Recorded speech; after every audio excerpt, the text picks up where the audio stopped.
Hello दोस्तों, आज हम लोग स्टार्ट करते हैं क्लास 12th का केमिस्ट्री। और केमिस्ट्री में क्या पढ़ना है हम लोगों को? सोल्यूशन चैप्टर है और टॉपिक है मोल फ्रैक्शन। आज पढ़ना है हम लोगों को। तो यार मोल फ्रैक्शन है होता क्या है? मोल फ्रैक्शन ये ना, जैसे अगर गांव में अगर आप रहते हो तो आप जानते होंगे कि जैसे कोई लोग होते हैं ना कि मोल भाव करते हैं किसी चीज़ का सामान लेने में जाएंगे और मोल भाव करते हैं। मोल भाव का मतलब ये है कि किसी चीज़ को कम कर देना है या ज़्यादा कर देना। जैसे अगर दुकानदार बोलेगा भाई ये साड़ी आपको 500 रुपये की पड़ेगी, लेकिन गांव की औरतें जो होती हैं बहुत अजीब होती हैं। वो आपको बोलेंगे नहीं भाई ये साड़ी 250 रुपये दूंगी, देना हो तो दो, नहीं तो मत दो।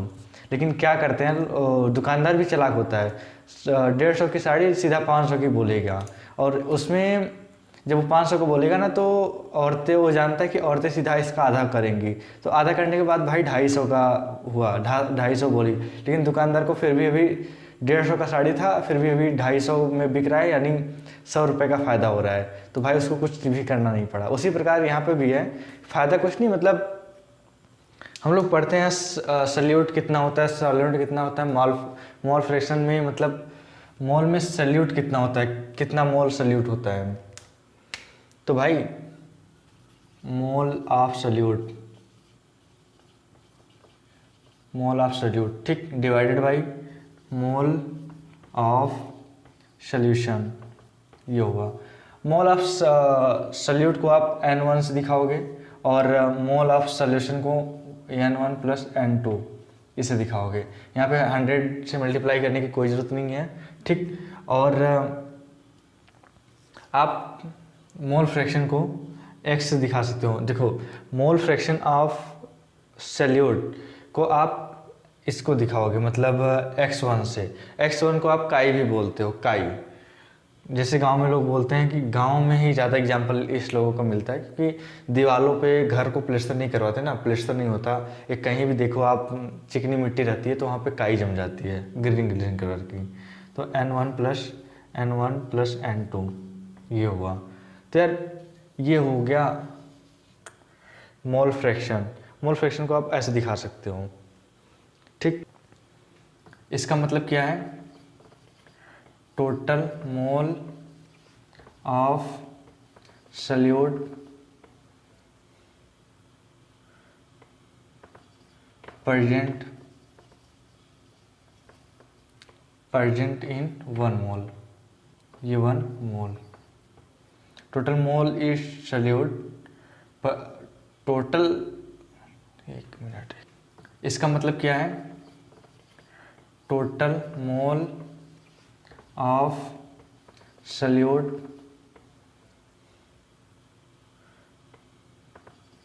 present in 1 मोल, ये 1 mole. Total mole is solute total, एक मिनट,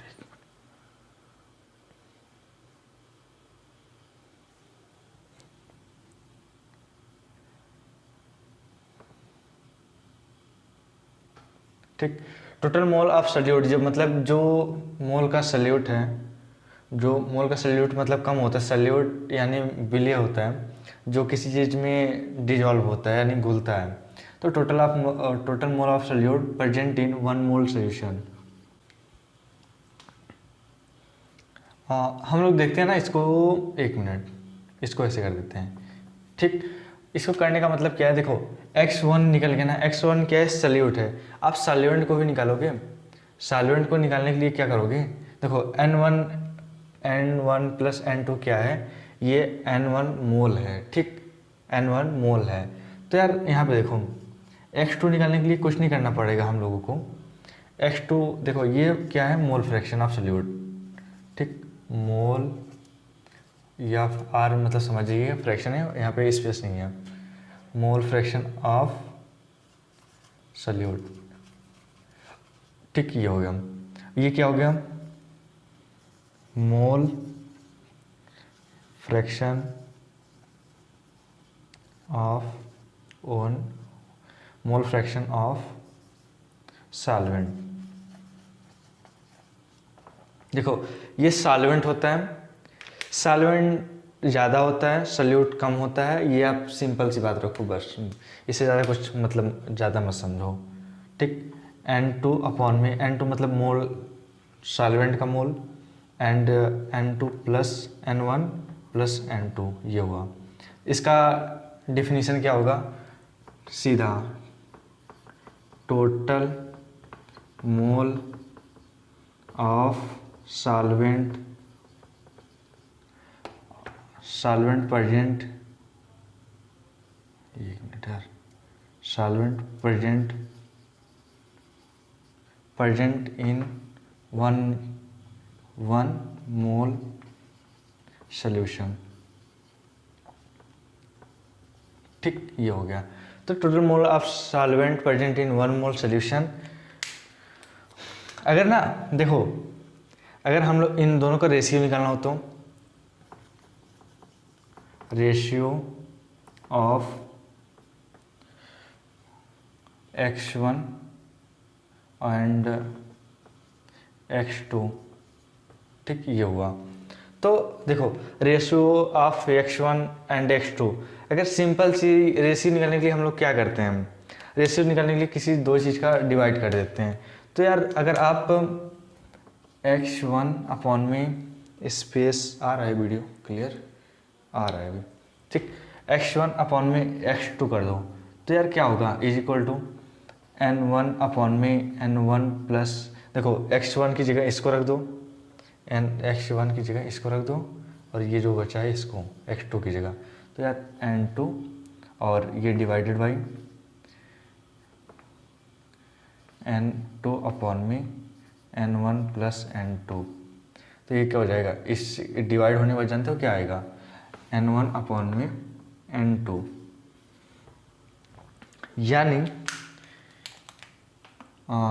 यानी क्या होगा, जो x1 है जो सल्यूट है अपॉन में सॉल्वेंट है, ये इक्वल होगा मोल of salute mole of solvent. देखो n क्या था, मोल था, ठीक, मोल ऑफ सल्यूट था, देखो मोल ऑफ सल्यूट N1, तो मोल ऑफ सॉल्वेंट ये हुआ, मतलब mole of solution N1 plus N2। तो यार अगर आप सल्यूट है ना, आप इसको सॉल्वेंट रखोगे तो यहाँ पे N2 आएगा ना, सिंपल सी बात है यार, लिखने की क्या जरूरत है, मतलब लिखने से ज़्यादा कुछ नहीं, समझना ज़्यादा इंपॉर्टेंट होता है। तो मोल ऑफ सल्यूट ये होता है N1 अपॉन में N1 प्लस N2। तो यार अगर हम लोग ये हो गया, देखो x1 से ये काई बोलते हैं इसको, मोल फ्रैक्शन ऑफ सल्यूट, इसको मोल फ्रैक्शन ऐसे दिखाते हैं हम लोग, और मोल फ्रैक्शन दिखाने के लिए x1 का यूज करते हैं, और मोल फ्रैक्शन सॉल्वेंट दिखाने के लिए x2 का प्रयोग करते हैं। तो यार इसका डिफिनीशन ये होगा, total mole of salute present in, जितना मोल सल्यूट है वो प्रेजेंट है 1 मोल सॉल्यूशन में, ठीक, और ये सॉल्वेंट है तो मोल सॉल्वेंट मतलब total mole solvent present in 1 mole solution, simple सी बात खत्म। इसको रेशियो निकालना हो, हम दोनों को रेशियो निकाल सकते हैं, रेशियो निकालने के लिए हमें दिख रहा है कि रेशियो निकल सकता है, तो रेशियो निकल सकता है इन इसको और इसको डिवाइड करेंगे, इसको डिवाइड करेंगे तो N1 अपॉन में N2, N1 क्या है, मोल ऑफ सल्यूट, और N2 क्या है, मोल ऑफ सॉल्वेंट। यार लिखना जरूरी नहीं है, मोल ऑफ सॉल्वेंट ये हो गया, तो ये x1 अपॉन में x2 ये हो गया, तो और ये is equal to x1 upon x1 is equal to N1 और x2 is equal to N2, ठीक। इसको इरेज करते हैं, फिर इसके बाद हम लोग देखते हैं ना, अगर हम लोगों को इतना चीज़ दिया है, देखो अगर हमको ये चीज़ दिया है तो हम इससे बहुत कुछ निकाल सकते हैं, हम लोग इससे बहुत कुछ पता चल सकता है। इस दोस्तों आइए देखते हैं, देखो यार लेक्चर नंबर 3 है ये, ठीक। अगर हम लोगों को अगर दिया जाए ना x1 प्लस x2, अभी हम डिवाइड कर दिए थे और उससे भी मोल अब निकल गया ना, मोल का रेशियो निकल गया, तो अब हम लोग ऐड करते हैं, हम ऐड करने में क्या है, N1 x1 प्लस x2 को ऐड कर देते हैं, तो x1 बराबर क्या था, N1 अपॉन में N1 प्लस N2 ये था, प्लस N2 अपॉन में N1 प्लस N2 ये था। अगर देखो इन दोनों को एलसीएम लोगे ना, इन दोनों को एलसीएम लोगे तो यही आएगा N1 N2, ठीक ये हो गया, और इससे डिवाइड करोगे तो वो आप N1 यार देखो N1 प्लस N2 ये आएगा, तो यार इससे कट गया, इससे कट गया, तो जानते हो कितना है, 1 आया। तो यानी क्या दे रखा है कि यार x1 प्लस x2 बराबर 1 ये आता है। देखो ये भी आप लोग बहुत इंपॉर्टेंट है, याद करके रखो। ठीक, ये हो गया। अब इसके आगे हम लोग अब ट्रिक का यूज करते हैं हम।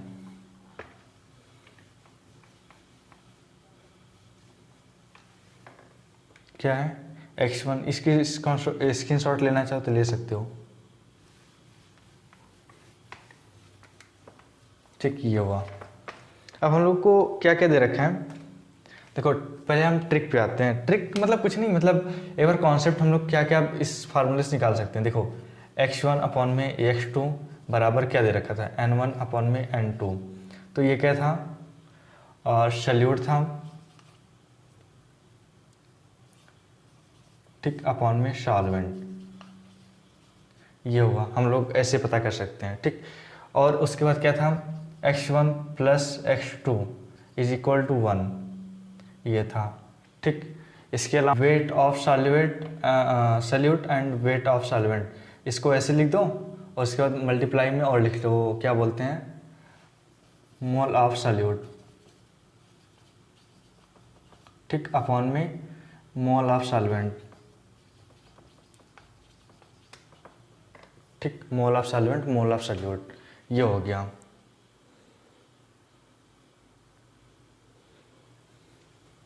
एक मिनट यार, कट करो साले को।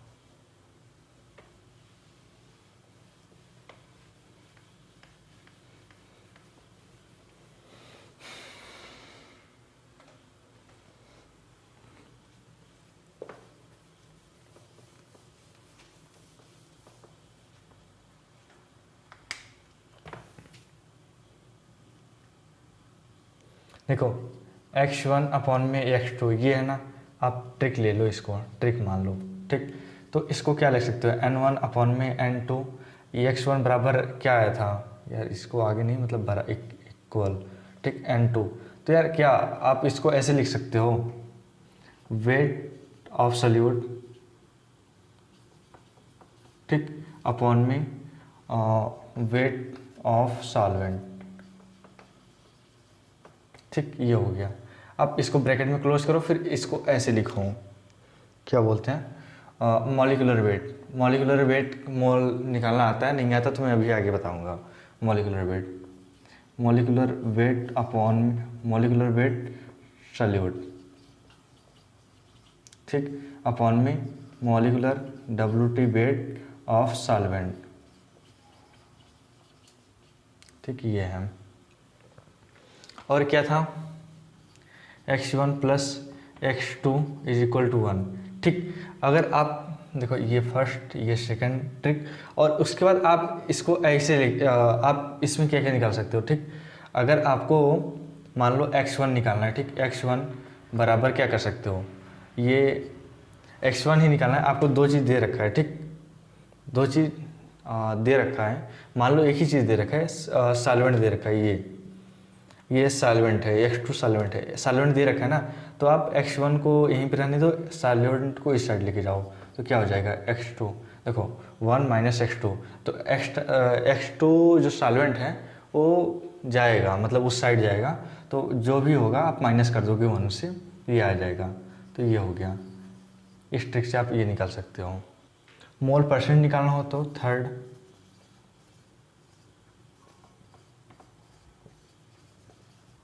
परसेंट इक्वल टू क्या होगा, mole fraction into 100। Mole fraction जितना है उससे 100 मल्टीप्लाई कर दो, मोल परसेंट आ जाएगा। देखो ये क्वेश्चन दे रखा है हम लोगों को, अब इसमें करना क्या है, देखो mole fraction of NaOH in aqua solution of NaOH is, aqua solution मतलब वाटर, ठीक, और क्या दे रखा है 0.28 कैलकुलेट।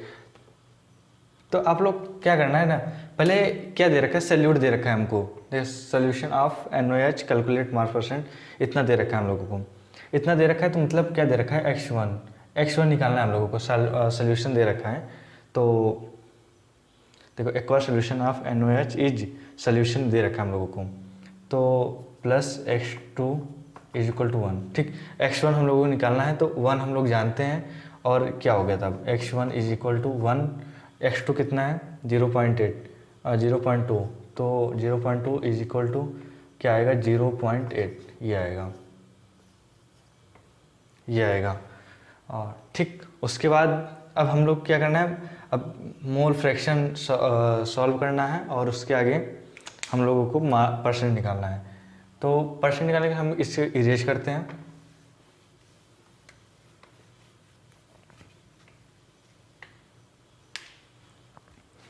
देखो अब ये क्या है जानते हो, H2O, और ये क्या था जो 0.2 था, ये NaOH था। ठीक, तो हम लोग पहले इसको यहाँ पर माइनस करने में 0.8 आया, तो क्या दे रखा है हम लोग को, परसेंट निकालना है ना, तो x1 plus x2 is equal to x1 हम लोग क्या है यहाँ पे NaOH ये है, डिवाइडेड बाई H2O, और तो क्या हो जाएगा NaOH 0.2 है, और ये कितना है 0.8 है। तो आप इसको ना रेशियो निकालो, उसके बाद हम लोग रेशियो इसलिए निकाल रहे हैं कि हमें परसेंट निकालना है, इसलिए हम लोग रेशियो निकाल रहे हैं। तो यार रेशियो निकालने के लिए अब हम लोग क्या हुआ, अब डिवाइड करोगे तो 1/4 आएगा। ठीक, ये आया हम लोगों के पास। अब इसके आगे हम लोग क्या करते हैं, अब परसेंट निकालने के लिए ना इसका हम लोग मॉलिक्यूलर वेट निकालते हैं। ठीक, NaOH इसका मॉलिक्यूलर वेट आप लोग निकालना आता होगा, इसका मॉलिक्यूलर वेट होता है 40 होगा,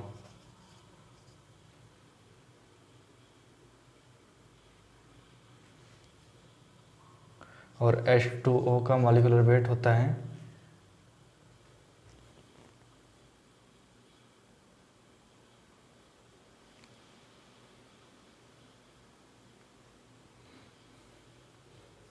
72। ठीक, ये होता है। यार दिख रहा होगा, बहुत छोटा दिख रहा हूँ क्या मैं।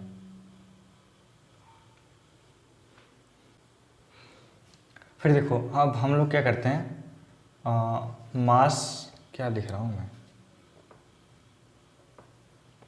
देखो यार मॉलिक्यूलर वेट नहीं आता होगा ना तो कमेंट करके बताइए कि मैं अगली वीडियो में मैं मॉलिक्यूलर वेट निकालना बता दूंगा। क्योंकि देखो Na का सोडियम 11 होता है, फिर O का ऑक्सीजन जितना होता होगा हमें नहीं मालूम, H का ये भी हमें नहीं मालूम, H2O का हमें कुछ नहीं मालूम, बस हमें ये मालूम है कि इतना होता है। लेकिन यार मालूम है भाई, देखो H का 1 होता है और इसका 8 होता है, तो 16 होता है, 8 एटॉमिक नंबर होता है। तो H का 1 होता है, 2 का कोई नहीं होता, O का ये होता है। तो यार आप जब मल्टीप्लाई करोगे ना तो आएगा भाई 18 आएगा इसका। देखो कुछ नहीं, ये 14 एंड 72 है, बस ये जानो। अगर नहीं आता तो मुझे कमेंट करके बताओ, मैं बता दूंगा। मैं खुद नहीं, मतलब क्यों इस पर टाइम वेस्ट करने जाऊँ। ठीक, और तो ये क्या मास परसेंट ऑफ, देखो मास परसेंट ऑफ NaOH निकाला था, मतलब सोडियम हाइड्रोक्साइड को, तो मतलब यहाँ पे आएगा NaOH। ठीक, ये आया। तो क्या होगा, इसका परसेंट निकालने के लिए N1 अपॉन में N1 प्लस N2 ये हुआ इंटू 100 ये हुआ। तो N1 प्लस N2 क्या होता है, N1 हम लोगों के पास क्या था, मॉलिक्यूलर वेट फर्स्ट, तो मॉलिक्यूलर वेट कितना है 14 दे रखा है। तो आप जब इसको सॉल्व करोगे ना 14 अपॉन में 14 प्लस 4 कितना है 72 ये है इंटू 100। अब इसको जब सॉल्व करोगे तो कितना आएगा 35.7%, ये आएगा आंसर। तो यार देखो अगर मेरे वीडियो में समझ नहीं आ रहा है या समझने में दिक्कत हो रहा है तो आप कमेंट करके बताओ, मैं और सिंप्लीफाई करके मतलब बताऊंगा एक एक वीडियो करके। देखो हम लोगों को अब इस क्वेश्चन को एक बार फिर से रिवाइज कर देता हूँ, मेरे को समझ आया कि नहीं समझ आएगा। देखो mole of fraction of NaOH दे रखा है, मोल फ्रैक्शन। तो यार हम लोगों को सबसे पहले ना ये निकालने की कोशिश करो कि हमें मतलब हमारे पास क्या क्या होना चाहिए, x1 भी होना चाहिए, x2 भी होना चाहिए, और ये जो है ये होना चाहिए 1 है। तो इस फार्मूले से 1 हमारे पास है, तो x1 भी निकालने के लिए हमें सोल्यूशन दे रखा है, सोल्यूशन एक ही दे रखा है 0.2। तो हम लोग इसका रेशियो एक बार निकाल के ट्राई करते हैं भाई रेशियो क्या आएगा। तो रेशियो निकालने के लिए भाई x1 ज़रूरी है कि x1 एंड x2 दोनों होना चाहिए। तो एक चीज़ मालूम चल गया तो हम लोगों को दोनों मालूम चला गया, तो एक चीज़ 1/4 हम लोगों को मिल गया, ठीक। और एक्वा सोल्यूशन यानी H2O होता है, एक्वा सोल्यूशन मतलब पानी, H2O ये दे रखा है। तो यार H2O दे रखा है, तो इससे हम लोगों को कुछ प्रॉब्लम नहीं है। जहाँ एक्वा सोल्यूशन आए मतलब पानी है, वहाँ पानी में कोई चीज़ डिजॉल्व है या घुला हुआ है, तो NaOH पानी में घुला हुआ है, तो इतना है। तो आप जब इसको निकालोगे ना, जब x1 है, x2 की जगह इसको रखोगे तो इस साइड लेके जाओगे, माइनस करोगे 0.8 आएगा। ये 0.8 H2O है और 0.2 NaOH है। तो यार NaOH जब मॉलिकुलर वेट निकालोगे ना, Na का मतलब सोडियम होता है, सोडियम 11 होता है। फिर ये कैसे निकाला जाए मैं बताऊंगा, अगर नहीं आता तो कमेंट करके बताओ, मैं बताता हूँ। फिर H2O का मॉलिकुलर वेट इतना होगा 72।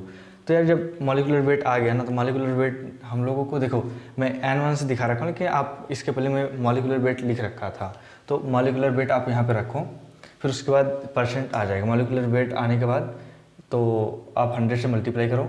देखो मॉलिकुलर वेट N1 मतलब NaOH सल्यूट था, तो सल्यूट कितना है यहाँ पे NaOH 14, और N2 कितना है, N1 फिर दोबारा है तो 14 फिर लिखेंगे, और H2O 72 है, 72 लिखें, इंटू 100 करना है, क्योंकि 100 करने से मास परसेंट आएगा। देखो मोल परसेंट निकालना हो तो मोल फ्रैक्शन निकालने के बाद इंटू 100 करना है, तो आ जाएगा। तो जब इसको आप डिवाइड करोगे, इन दोनों को प्लस करोगे, फिर डिवाइड करोगे, 30.5 इंटू 7% आएगा। तो भाई आज के लिए इतना ही, क्योंकि बहुत रात हो चुका है मुझे, और मैं अभी भी फ्री हुआ, तो इसलिए मैं टीच कर दिया। तो अगली नेक्स्ट वीडियो में मैं वीडियो को लंबा लाऊंगा और अच्छे से टीच करूंगा। 50 मिनट या 55 मिनट का वीडियो होगा इसके आगे। थैंक यू, मिलेंगे नेक्स्ट वीडियो में। पढ़ते रहिए, मस्त रहिए।